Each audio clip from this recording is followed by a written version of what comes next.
Happy St. Patrick's Day, everybody, and welcome to the UnLuck Your CX webinar. We are really happy to have everyone joining us today. We had nearly 200 people register for this webinar on today, this St. Patrick's Day. And we are hoping that for those of us who don't have Irish heritage, that we can still have some of that luck of the Irish unlocking your CX. I know I'm wearing green. Andrew, are you wearing any green today? Perhaps you have a green Yeah, sucks. You get out of jail free card. Yeah. I figured as much. So happy St. Patrick's Day for those of you who are joining us on the day.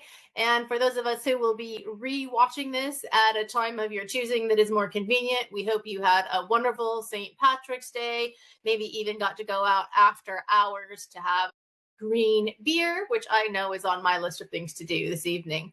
So welcome. We are really happy to have you join us. Andrew and I are with Outsource Consultants. We are here today at the invitation of our partner, the CX on the Rocks Collective, led by Sean Albertson. He is on vacation this week for spring vacation. Lucky him. I do live in sunny Southwest Florida, and I can tell you I did see spring breakers out and about this weekend. That is my cue to stay inside and at home getting things done. But I know that Sean is excited to be on spring break with his family. For those of you who don't know much about the CX on the Rocks Collective, we are a group of CX leaders and professionals who are simply really interested in making sure we understand what path CX is taking in the world today, because it is transforming at a very fast rate. And it is a collective where we can come and ask questions and find answers and solutions to the CX questions that are on our minds. This session today is part of our monthly solution series. We also have a monthly experience exchange, and we invite everyone to come join the collective, check out our experience exchanges, our solution series, and our platform where you can interact with each other and share things that are working, ask questions about things that aren't working, and figure out how to transform CX within your companies and organizations. Andrew and I are here today to talk about exactly that. Andrew, I'm going to turn it over to you now that I've shared a bit about CX on the Rocks Collective. Why don't you share a little bit about who we are at Outsource Consultants today? Yeah, I think this title slide really says it all, Kate. It's taking CX and using CX, and from our definition, that's both the labor side from an outsourcing or in-house perspective and the technology side, using those as a business tool to drive business outcomes. So for a long time, it's been that case of how cheap can you do it without upsetting the customers? We're starting to see that transition into, wait a minute, you can actually impact revenue and you can help achieve those objectives the business has at a higher level. So yeah, holistic CX advisory firm. If we can toggle to the next slide, we need some quick introductions here. I'll let you go first, Kate, since you're first up on this. Sure. My name is Kate. You can see what's on the screen. You can read that for yourselves.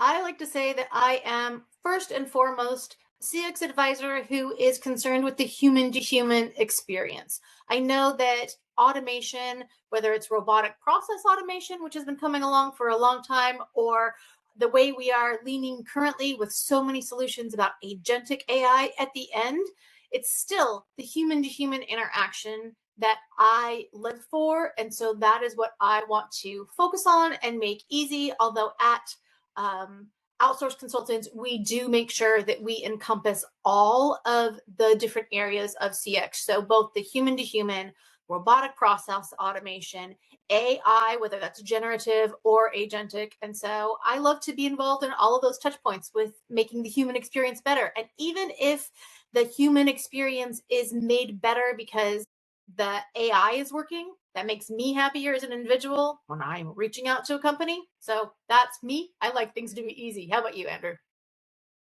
Yeah, there's often that question, are you guys pro AI or are you anti AI if you're in the labor space? I would say, like most things, we're agnostic. The tool sets available are unmatched. If you look back in history, the things we have available to us as CX professionals now, bigger, broader, more flexible toolkit than we've ever had, which is a blessing and a curse, right? Um, it used to be that you bought a piece of software, it did what it said on the box, and you mold your business around it, and you were better off most of the time for having it. Now, with all this flexibility, there's a different level of complexity in deciding what to do. And you've got the human element to yours. I've never met a problem I've not been intrigued by mindset. So solving those business problems and the CX level problems at the same time, that's kind of my core calling, if you will. And it's really fun that we've got those toolkits that we need to do that for folks now. Absolutely. Let's go on to that next slide then. Yeah, let's do it. All right, let me kick this off if I may. Go for it. I often get asked the question. I do a lot of travel, a lot of conferences, talk to a lot of folks on a daily basis around, well, isn't AI still risky? Isn't it early? Shouldn't we wait? Shouldn't there be some more sort of proof before we dive in? And I don't think we're at the point where the technology is the risk. I think we've created our own risk layered on top of the technology. And let me explain what I mean by that. If you expect an outcome within a set period of time, then in order to try and achieve that outcome, you miss steps in the process of deployment. That's really where the problems arise. It's not that the technology isn't effective. It's not that it can't do X, Y, and Z. It's that getting from I signed my contract with the provider to it's operational in the way that it should be in my business is not a single step process. Multiple steps, multiple iterations, trials. And sometimes that's way slower than we want it to be and way slower than we thought it would be. And it's that haste, it's that rush, it's that, oh my goodness, I've got to get it done by the time I said I would, that is the root cause of many of the news articles that those clickbait folks just love to put out there of X number of percentage of AI projects fail, or they don't have a return on the investment, or it gave away this, that, or the other for free when it shouldn't have done. And all those horror stories usually can be traced back to a hasty implementation. So you're arguing that all of those headlines, 80% of AI implementations failed in 2024 and 2025. What you're saying is maybe we shouldn't have measured them yet. Maybe the runway is just taking longer and the AI has the ability to do it. We just need to allow the time for it.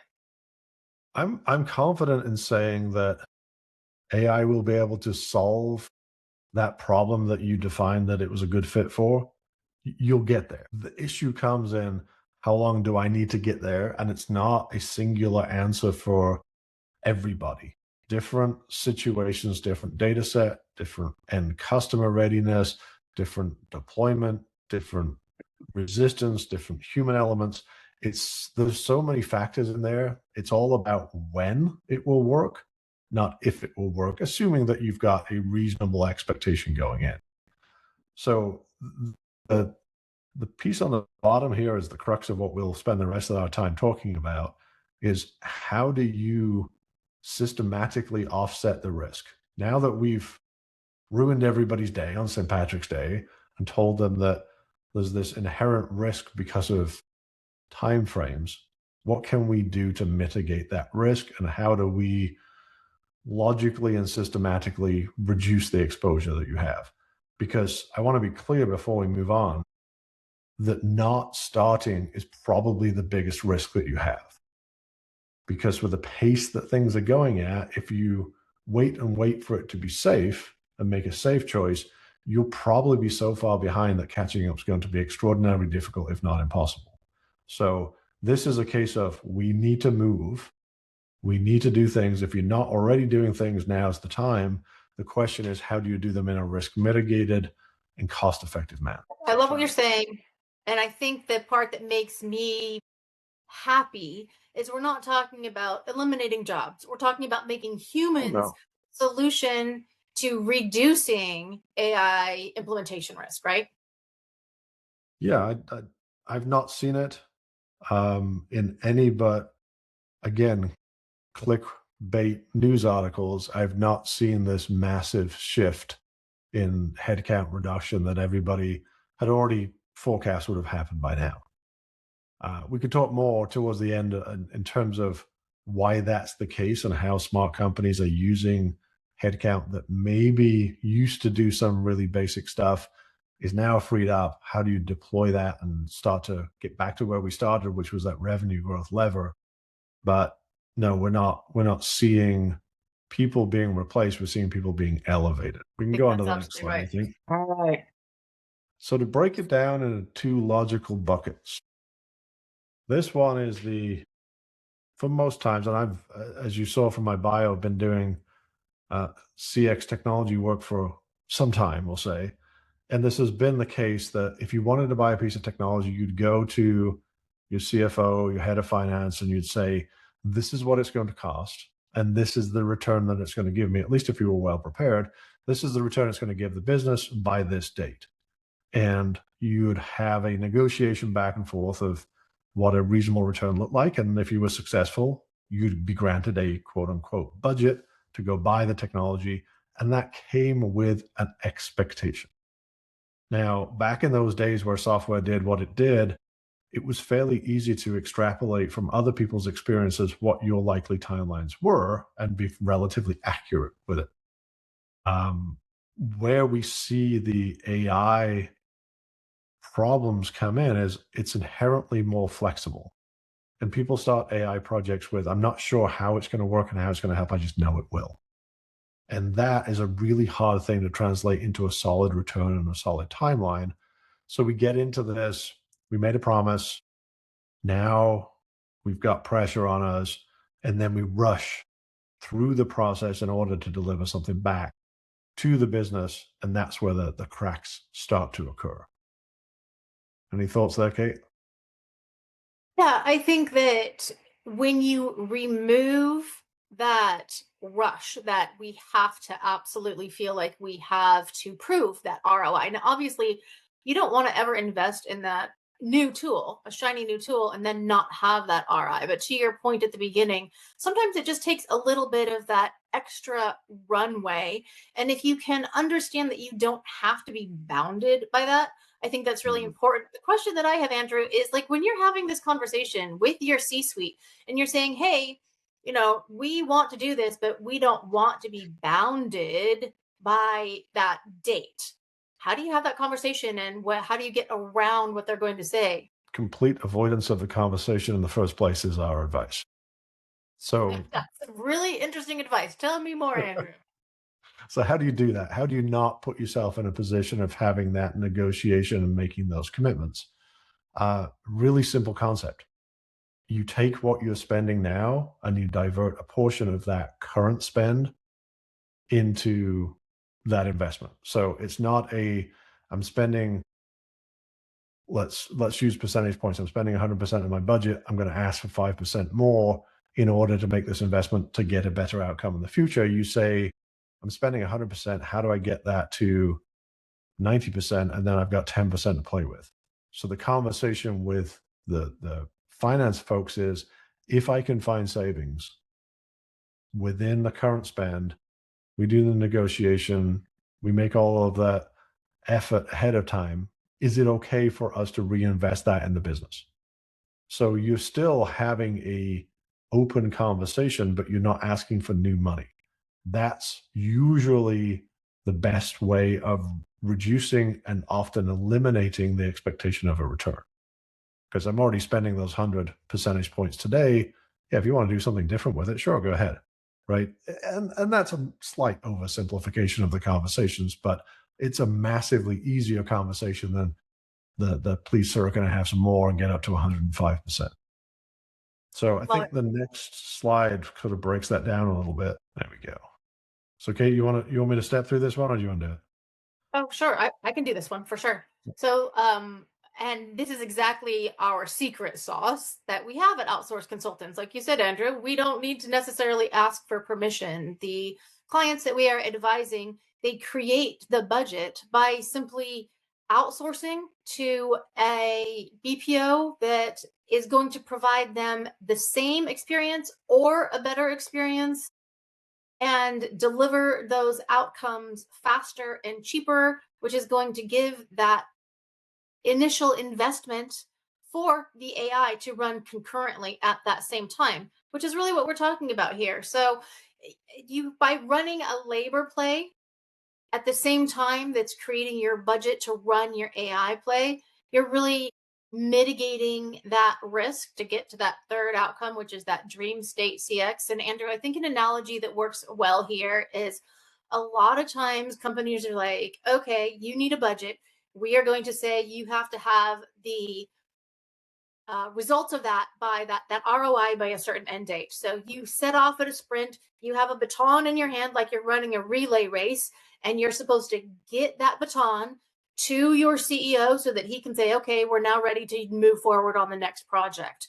But by doing this kind of framework where you're running a BPO or a labor play at the same time as that AI play, you are starting two horses or two runners out the gate at the same time. So if one happens to trip up a little bit or take a little bit longer to get started, it'll still reach the finish line while the other one has probably reached it faster. And so I think that is a great way to explain this budget creation framework. It's not a relay race.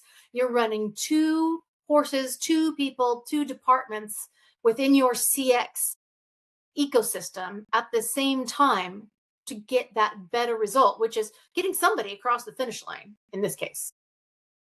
So let's make sure that we're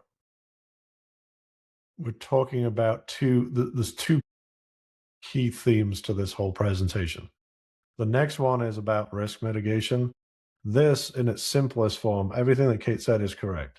However, in its simplest form, spending your labor dollars more effectively does two things. One, it solves those niggly problems that you've had in the business for years: attrition, poor outcomes, a lack of alignment between you and your BPO provider, whatever those are that have been annoying but haven't been bad enough to warrant you changing them.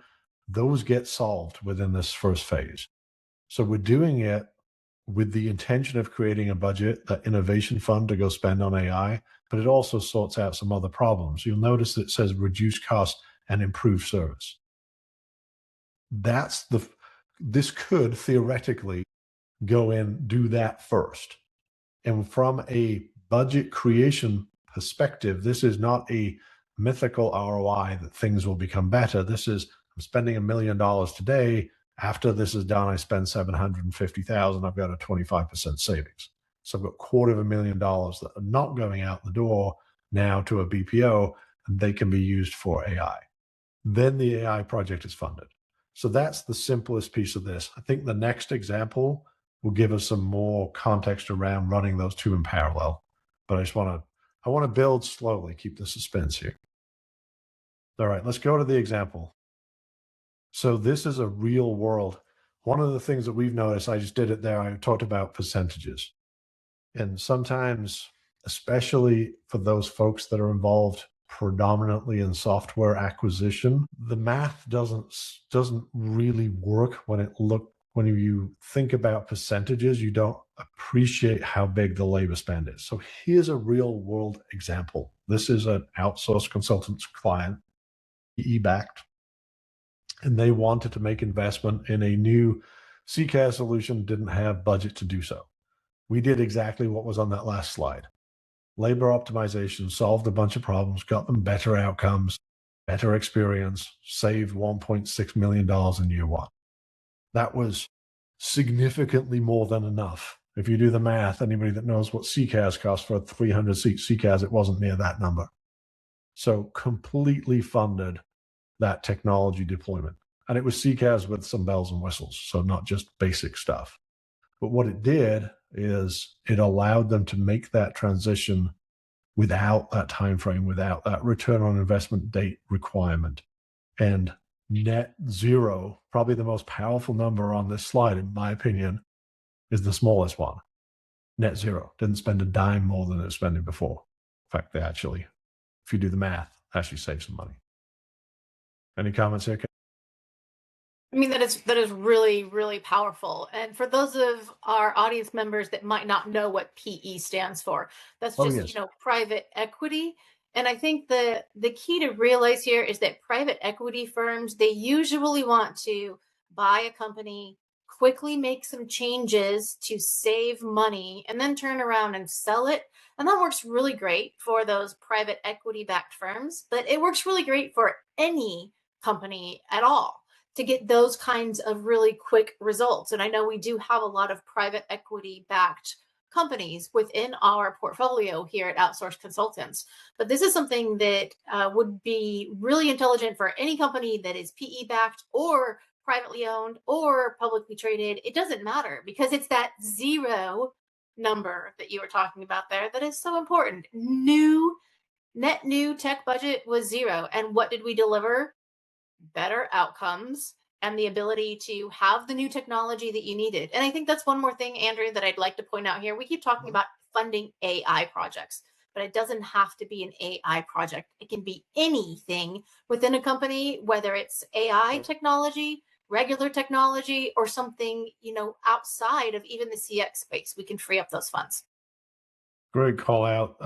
PE is relevant in so far as stereotypically, and forgive me if this offends anybody, it shouldn't, but stereotypically, private equity firms expect results faster than other financial structures. Everybody wants results, everybody wants growth, everybody wants profitability. The pace of expectation of private equity is usually quicker. So, in the case of a case study of this nature, if it works in a private equity funded operation, it works in any structure. All right, let's move on to the next one. And we'll talk about the other element of this. So we've talked extensively now about how do you create the budget? How do you not put yourself in that position of I need to I need it to happen by a certain date because I promised that to get the budget. We've sorted that problem. The other fundamental thing that we see is if you do a really good job, meet with executive leadership, take that expectation they have that AI is going to solve some of their core business problems. Maybe these are things that have been plaguing the organization for years, and you nurture into that, you can get the whole executive team on board, which initially I've seen people do it. It feels fantastic. But very quickly, you realize that's a level of attention that you, as a CX professional, have never had before. And it quickly turns from, oh my goodness, yes, this is great. All eyes are on us to, uh oh, all eyes are on us, especially if there's some little wrinkle in the timeline of the rollout.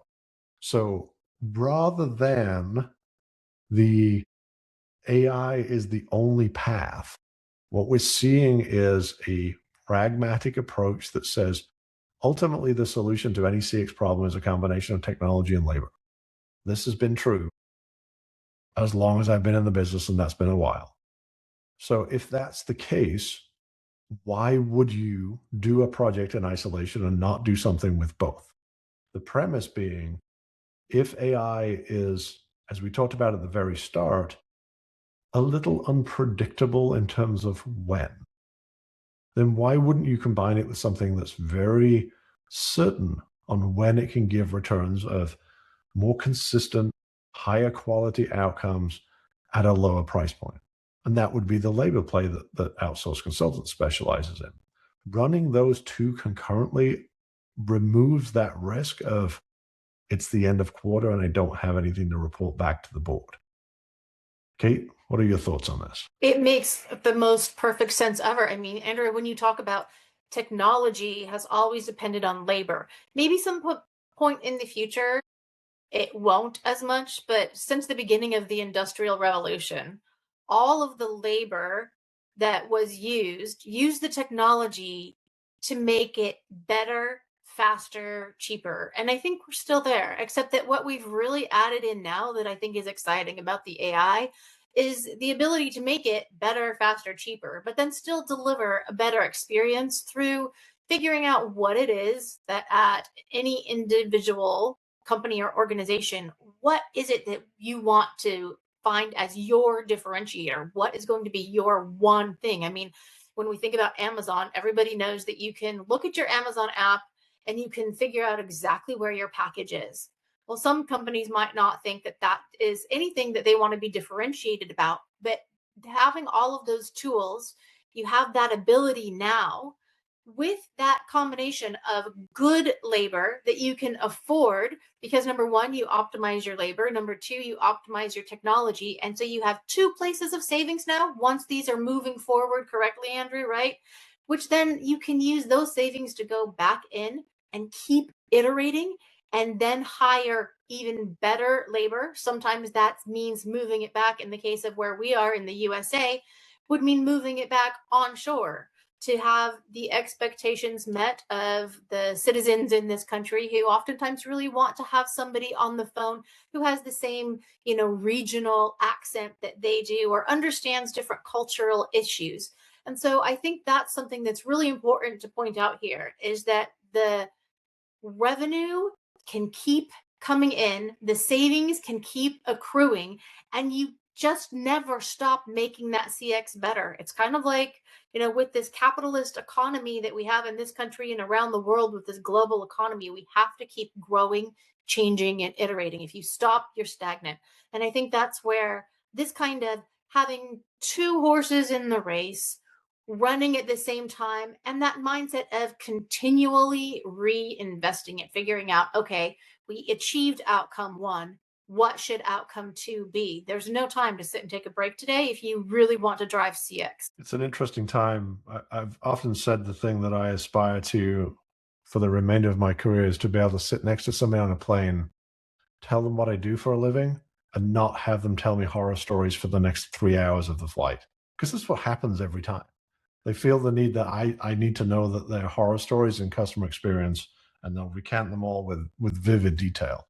If we can get to the point where CX is actually something that positively differentiates brands, I think all of our experiences will culminate in the world being a slightly better place. Slightly better place works. Right. It's not going to happen by, hey, if you do this, if you make these investments, this is the return you'll get.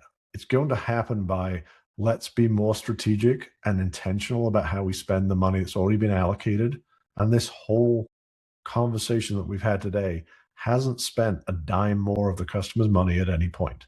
This is all, how can we combine the toolboxes that we have that are labor and technology in an intelligent way to self-fund and to reduce risk. By doing that, we're not trying to slightly improve the profit and loss. We're actually trying to gain enough traction that customer experience becomes a positive thing and that brands grow and thrive because they've identified what their target customer wants and they're now able to afford to give them that at scale. That's what excites me about this work that we're doing. There's a purpose to it, right? And that's the interesting part. Let's see an example on this one. I think that's the next slide. If we can go to that, please. One more. There we go. So this particular one was within healthcare. So healthcare it's the industry that still uses faxes as its primary point of communication, but is seeing positive opportunity. I think because of that slightly laggard nature of adoption, there's some great potential. What happened here was a case of revenue is important in healthcare. And by solving some of the CX problems that existed, there was a significant, I would call it occupancy, i.e. filled appointments for the physicians within this. This is a clinic group, so it's on the provider side. Over $2 million in the first year. So this is one of those, it makes it better. The patients have a more positive experience. It translates into a very real business outcome of my costs are the same, and now I've got $2 million more revenue coming in. So a very clear example of how running these two things in parallel ultimately resulted in something that I typically don't see C-suites expecting of customer experience professionals, which is bring me revenue, right? It's usually don't spend the revenue that somebody else brought me, or spend as little of it as you can.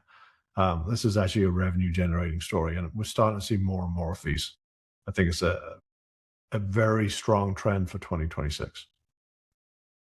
I love that. And Andrew, I just realized that I don't think we've yet mentioned, and I don't think we have it on any of our examples or case studies of what is the average amount that our clients expect to save when they come to us. And again, this doesn't have to be something that you come to us. We're the experts at it, and we would love to help anyone who is watching find and understand the trends in the BPOs that would be the best partners. But this is something that is absolutely repeatable. Just like you can go out and buy the AI program, or you can build something in house if you have that ability.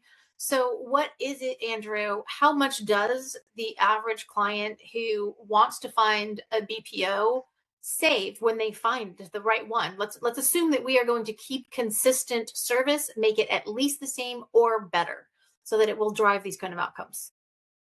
It's a really difficult question. Thanks for ending with that. Appreciate that. Averages are tough because everybody's situation is different, and everybody's size and scale of the project is different. I will say I don't ever recall, and I'm 6 years into being with this organization, I don't ever recall somebody saying, I need to save money and it's okay if it's worse. Like I literally can't think of a time that a client said, I'm fine with it being worse. We've gone through an era, probably the first 5 of those 6 years, where it needs to be at least as good. Hey, if you could fix these things and save me money, that'd be awesome. But I need at least parity and cost savings. Right around the end of last year, the start of 2026, we started to see, we think we can differentiate ourselves by leaning into something that's core to our organization. This is an M brand mindset. And we'd love to be able to do this. We know it's going to cost more. Help us find savings to offset it. So I would say traditionally we've been anywhere, the percentages are the easiest ways to give you averages, anywhere between 20% and 70%, depending on moving from what to what, with at least as good, if not better, outcomes. However, I think that's going to reduce, because the objective now is not, can I save 20% and have a one annual hit back to the business that says, hey, I did a great job and we're 20% less. Instead, it's, okay, now I've got this 20% budget. What can I do with that to make that 30%? And then when it's 30%, what can I do with it to invest it so I can grow revenue? Because ultimately, the objective of most businesses is not to run it as cheaply as possible. It's to grow it as large as possible, because that's what drives the value of the business in whatever financial structure you've got. So that pivot and that thought process of, it's not really a savings to give back, it's a budget to innovate. And how much of a budget do I need in order to go innovate? That's the conversation we're having. It's what's enough to get me to the objectives. And to steal something from our friends in healthcare, there's a minimum effective dose mindset, which is, we can come back with a categoric list of, based on your current structure, these are the 7 things that you could do. This is where you could get to. Maybe you only need to do 2 or 3 of those in order to unlock all of the potential you wanted to unlock and create the budget. You don't have to do everything. Just because you can doesn't mean you should. So I'm not advocating for a holistic and complete rebuild. Maybe a small light touch in a particularly problematic area is all that's required to start on this process. Doesn't have to be a heavy lift. Yeah, Now and I've been hearing that. I've been hearing that more and more. Every single event and webinar that I attend, they're all now hyper focused on that outcome driven implementation. Right. I mean, that's ultimately what I think we're starting to learn as a CX community is, and this is a tough pill to swallow, but it's the reality. If we're only talking about things that are meaningful within our 4 walls, and we're not looking at the business holistically, there's a very low chance that we're going to get approval on what we want to do. If we're able to say, okay, I've got an experience problem, I want to solve for it. How does that tie into what the business is trying to do? and the key objectives, and we can express it in both terms between the CX professionals and a company like Outsource Consultants. But then when we talk to the C-suite, we don't talk to them about average handle times, and we don't talk to them about retention and all the things that are like ugh to them. We talk to them about revenue growth. We talk to them about margins. We talk to them about business risk, and we talk in a language that's meaningful to them. It's the same changes. It's just the perspective on those changes is different. And we're starting to see that that's all encapsulated in that one word of outcomes. But be mindful, the outcomes that you might want probably different to what your CEO and CFO want, but they're all still out. And that's a whole nother conversation, a whole nother webinar. For another day. Or if anyone who is watching this wants to have that discussion, that is something that we do offer at Outsource Consultants, is how to be able to understand and speak to the C-suite and translate the CX goals into whichever, C-level person you're talking to, whether it's, the financial or the chief customer officer, how to frame things in the way that will make them perk up and say, oh, I didn't know that, the customer service department could help deliver, increased lifetime customer value, lifetime. My brain is doing one of those things, but yeah, so I think that's a really important thing to remember, is that the outcomes are what matters, and you can get those outcomes without spending extra budget when you have the tricks that we shared today, and you can unlock your CX. Look at that. Beautifully wrapped up. I think we've got one more slide of what folks can do next, right? Absolutely. And like I've mentioned a couple of different times, at Outsource Consultants, we are always happy to give agnostic advice about what we see in the global view that we have of the CX space. And then if you are interested in learning more about anything about technology or BPO partners, or how to benchmark yourself against what is the industry standard, we're always happy to have those conversations. We provide those services for free to brands who are looking to understand what CX they are delivering and what CX they could be delivering. My contact information is here on the screen. People can feel free to reach out to me, phone, email, connect with me on LinkedIn. I love to have these conversations, and when appropriate, to bring in supporting team members here at Outsource Consultants, because I know that we all work together to remove those CX roadblocks. We like to be able to understand what's standing in the way from you delivering the best experience possible, and make sure that we remove that and provide a clear path forward. Wonderful.